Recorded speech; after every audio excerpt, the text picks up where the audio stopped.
অবশেষে অপেক্ষার অবসান ঘটলো। যে সকল শিক্ষার্থী বন্ধুরা এবছর ক্লাস 10 অর্থাৎ মাধ্যমিক পরীক্ষা দিয়ে ক্লাস 11-এ উঠতে চলেছো, তোমাদের সিলেবাস পরিবর্তন ঘটলো সম্পূর্ণভাবেই। একাধিক বিষয়ের সিলেবাসে বিভিন্নভাবে পরিবর্তন ঘটানো হয়েছে। গতকাল মধ্যশিক্ষা পর্ষদ তার অফিসিয়াল ওয়েবসাইটে তোমাদের সিলেবাসের লিঙ্ক কিন্তু প্রোভাইড করে দিয়েছে। আজকে আমি এই ভিডিওর মাধ্যমে ফিলোসফি বিষয়ের সিলেবাসটা তোমাদের সামনে তুলে ধরার চেষ্টা করব এবং পাশাপাশি তোমাদের মনে জমে থাকা একাধিক প্রশ্ন, যেমন সেমিস্টার বিষয়টা কি, কত নাম্বারে পরীক্ষা হবে, কত নাম্বার পেলে পাস করবে, কবে বা কোন মাসে পরীক্ষা হবে, কিভাবে তোমরা যে কোনো স্ট্রিম, আর্টস নাও, কমার্স নাও এবং সায়েন্স নাও, যে কোনো স্ট্রিমের সিলেবাসই ডাউনলোড করতে পারবে অফিসিয়াল ওয়েবসাইট থেকে, সেটা আমি ভিডিওর মাধ্যমে তোমাদের সামনে তুলে ধরবো। এবং সাথে সাথে আমি ক্লাস 11-এ যে সকল শিক্ষার্থী বন্ধুগণ ফিলোসফি বিষয়টি নির্বাচন করবে বলে ঠিক করেছো, তাদের জন্য সম্পূর্ণ সিলেবাস আমি এই ভিডিওতে আলোচনা করে দেওয়ার চেষ্টা করছি। সর্বপ্রথম জেনে নাও সেমিস্টার বিষয়টা কি। সেমিস্টার বিষয়টা জটিল কোনো বিষয় নয়। সেমিস্টার বিষয়টা কি, ক্লাস 11-এ তোমাদের দুটো পরীক্ষা দিতে হবে। প্রথম পরীক্ষাটাকে বলা হচ্ছে ফার্স্ট সেমিস্টার, যেটা হবে মূলত নভেম্বর মাস নাগাদ, এবং দ্বিতীয় পরীক্ষা যেটা তোমরা ক্লাস 11-এই দেবে সেটাকে বলা হচ্ছে সেকেন্ড সেমিস্টার, যেটা হচ্ছে মার্চ মাস নাগাদ। একইভাবে তোমাদের ক্লাস 12-এও প্রথম পরীক্ষাটা হবে নভেম্বর মাস নাগাদ, যেটাকে বলা হচ্ছে থার্ড সেমিস্টার, এবং সর্বশেষ অর্থাৎ ফোর্থ সেমিস্টারটা হবে মার্চ মাস নাগাদ। অর্থাৎ তোমরা দেখতে ভালো করে লক্ষ্য করলে বুঝতে পারবে ক্লাস 11 এবং ক্লাস 12 মিলিয়ে সর্বমোট তোমাদের 4টে সেমিস্টারে পরীক্ষা দিতে হচ্ছে, অর্থাৎ 4বার পরীক্ষা দিতে হচ্ছে।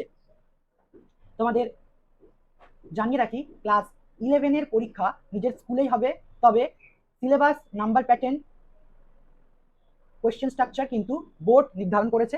কোয়েশ্চেন করবে তোমাদের স্কুল, কিন্তু ক্লাস 12-এর পরীক্ষাটা হবে বাইরের স্কুলে গিয়ে, যেখানে syllabus, number pattern, question structure সবই বোর্ড নির্বাচন করেছে। ক্লাস 12-এর থার্ড সেমিস্টার অর্থাৎ প্রথম পরীক্ষাটা যেই স্কুলে তোমরা পরীক্ষা দেবে সেই স্কুলেই বলা হচ্ছে ক্লাস 12-এর ফোর্থ সেমিস্টার অর্থাৎ 2 নম্বর পরীক্ষাটা তোমাদেরকে দিতে হবে। এবারে আসি কত নাম্বারে পরীক্ষা হবে। যে সকল বিষয়গুলিতে প্র্যাকটিক্যাল নেই, যেমন বাংলা, ইংরেজি, ফিলোসফি, পলিটিক্যাল সায়েন্স, সেই সকল বিষয়গুলি গতানুগতিক রীতি অনুসারে 80 মার্কসেরই পরীক্ষা হবে।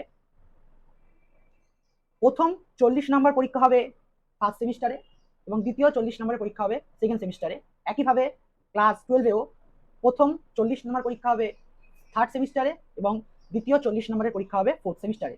প্রথম সেমিস্টার অর্থাৎ যেটাকে বলা হচ্ছে অড সেমিস্টার অর্থাৎ 1 এবং 3 নম্বর সেমিস্টার, সেই দুটো সেমিস্টারের কোশ্চেন কিন্তু হবে এমসিকিউ বেসড। এবং দ্বিতীয় যে পার্টটা সেটা হচ্ছে ইভেন সেমিস্টার, অর্থাৎ 2 নম্বর সেমিস্টার এবং 4 নম্বর সেমিস্টার ভাগলে ক্লাস 12-এর দ্বিতীয় পরীক্ষা এবং ক্লাস 11-এর দ্বিতীয় পরীক্ষা, এই দুটি পরীক্ষা হবে মূলত এমসিকিউ, এসিকিউ এবং বড় প্রশ্ন নিয়ে। আশা করছি তোমাদের নাম্বার ডিভিশন এবং পরীক্ষার প্যাটার্ন নিয়ে ক্লিয়ার হয়েছে।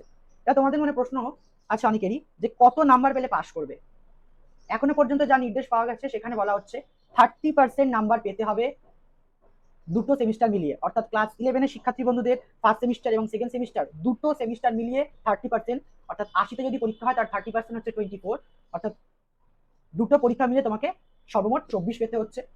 একইভাবে ক্লাস 12-এও তোমাদের কিন্তু 80তে 24 পেতে হচ্ছে। ওইদিকে যে 20 নম্বর প্রজেক্টে আছে সেই প্রজেক্টেও কিন্তু তোমাদের আলাদাভাবে 30% অর্থাৎ 6 তুলতে হচ্ছে। তোমাদেরকে একটু আগে জানিয়েছি যে কোন মাসে পরীক্ষা হবে। ফার্স্ট অ্যান্ড থার্ড এই দুটি সেমিস্টারের পরীক্ষা হবে মূলত নভেম্বর মাসে, এবং সেকেন্ড ও ফোর্থ এই দুটি সেমিস্টারের পরীক্ষা হবে মূলত মার্চ মাসে। চলো ফিলোসফি বিষয়ের সিলেবাসটা দেখে নাও। ফিলোসফি বিষয়ের সিলেবাস রীতিমতো অনেকটাই পরিবর্তন ঘটেছে। দেখে নাও, ক্লাস 11-এ তোমরা ফার্স্ট সেমিস্টার দিচ্ছ, এখানে ফুল মার্কস তোমাদের একটু আগে জানিয়েছি 40। সর্বমোট তোমাদের 80 নম্বরের পরীক্ষা দিতে হবে রিটেন এক্সাম, এবং প্রজেক্টের পরীক্ষা দিতে হবে 20 মার্কসের। তার মধ্যে ফার্স্ট সেমিস্টারে তোমরা দিচ্ছ 40 মার্কস। এখানে মূলত এমসিকিউ রিলেটেড কোশ্চেনগুলো করা হবে। ইউনিট 1-এ আছে ইন্ট্রোডাকশন টু ইন্ডিয়ান ফিলোসফি, এটি ক্লাস 11-এ আগেও ছিল, এখনো আছে। তার মধ্যে পড়ছে দর্শন শব্দের অর্থ। 2 নম্বরে আছে ভারতীয় দর্শন সম্প্রদায়গুলি শ্রেণী বিভাগ, যেখানে আমরা 6টা সম্প্রদায় পড়বো মূলত। জ্ঞান লাভের 6টি পদ্ধতি, চারবাক কর্তৃক অনুমান প্রমাণ খণ্ডন, ন্যায়সম্মত প্রত্যক্ষ লক্ষণ, নির্বিকল্প ও সবিকল্প প্রত্যক্ষের পার্থক্য, ন্যায় দর্শনের অনুমান সম্পর্কে বক্তব্য। এখানে এখানে আবার পড়বে তোমরা অনুমিতি, লক্ষণ, পক্ষ সাধ্য হেতুর ধারণা, ব্যাপ্তির স্বরূপ। এই হলো তোমাদের ইউনিট 1। ইউনিট 2-তে দেখো দর্শনের স্বরূপ ও শাখা, এটা হচ্ছে ইন্ট্রোডাকশন টু ওয়েস্টার্ন ফিলোসফি, আগেটা ছিল ইন্ডিয়ান ফিলোসফি, এটা হচ্ছে ওয়েস্টার্ন ফিলোসফি।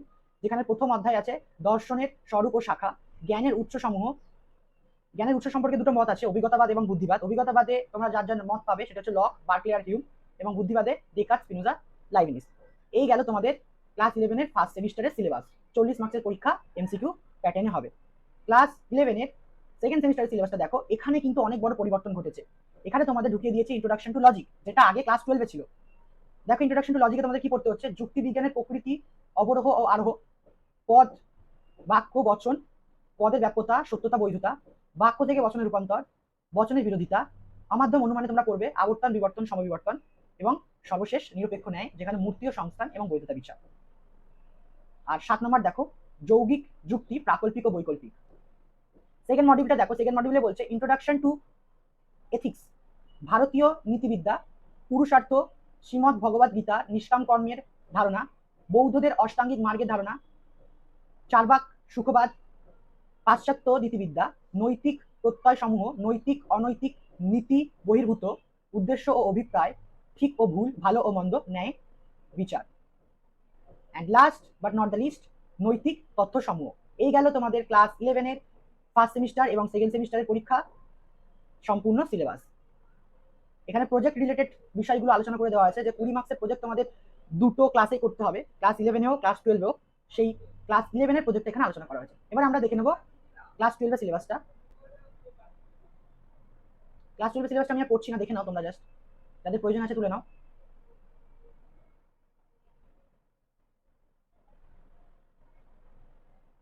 ক্লাস 12-এর সিলেবাসে কিন্তু ব্যাপক পরিবর্তন ঘটেছে। এটা সিম্বলিক লজিকের পার্ট, এটা কিন্তু আগে ছিল, কিন্তু এখানে যে পরিমাণ আছে সেটা আগের থেকে অনেকটা বেশি। এটা সম্পূর্ণ নতুন পার্ট, এটা আগে ক্লাস 11-এ ছিল, কিন্তু এখন ক্লাস 12-এ জয়েন করে দিয়েছে। আর লাস্ট আছে প্রজেক্টের গাইডলাইন। এই হচ্ছে ক্লাস 12-এর ফার্স্ট সেমিস্টার এবং সেকেন্ড সেমিস্টারের পরীক্ষা সম্পূর্ণ সিলেবাস। এবার আমরা দেখে নেব কিভাবে মোবাইলের সাহায্যে তোমরা তোমাদের সিলেবাসগুলো ডাউনলোড করতে পারবে। দেখো পাশে কিন্তু একটি ভিডিওর মাধ্যমে আমি তুলে ধরার চেষ্টা করছি।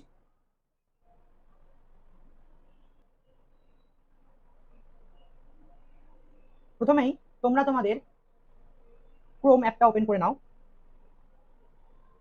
এখান থেকে সবার প্রথমে search or URL A type করো, এখানে লেখো WBCHSC।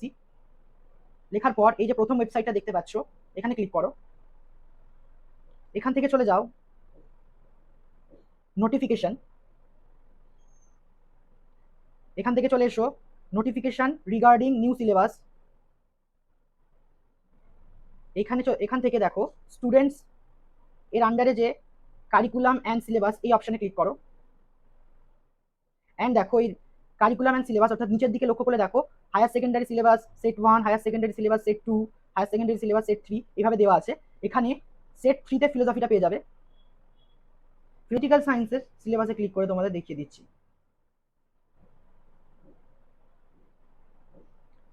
দেখো পলিটিক্যাল সায়েন্সের সিলেবাস আমি তোমাদের সামনে তুলে ধরলাম। এইভাবে তোমরা তোমাদের নিজেদের যে যে বিষয়গুলো নির্বাচন করবে ক্লাস 11-এ, সেই বিষয়ের সিলেবাস এইভাবে ডাউনলোড করে নিতে পারবে। ফিলোসফি রিলেটেড এই ধরনের আরো গুরুত্বপূর্ণ তথ্য যদি পেতে হয়, তাহলে আমাদের চ্যানেল ফিলোসফিক্যাল ওয়ার্ল্ডটাকে এখনই সাবস্ক্রাইব করে, ভিডিওটি যদি পছন্দ হয়ে থাকে তোমাদের, তাহলে একটি লাইক করে দাও। আর পরবর্তীকালে আমরা নতুন সিলেবাসের উপর ভিত্তি করে সাজেশন আপলোড করবো, গুরুত্বপূর্ণ প্রশ্ন সংকলন নিয়ে তোমাদের সামনে হাজির হবো। তো ফিলোসফিক্যাল ওয়ার্ল্ডকে সাবস্ক্রাইব করে আমাদের পাশে থাকো। ফিলোসফিক্যাল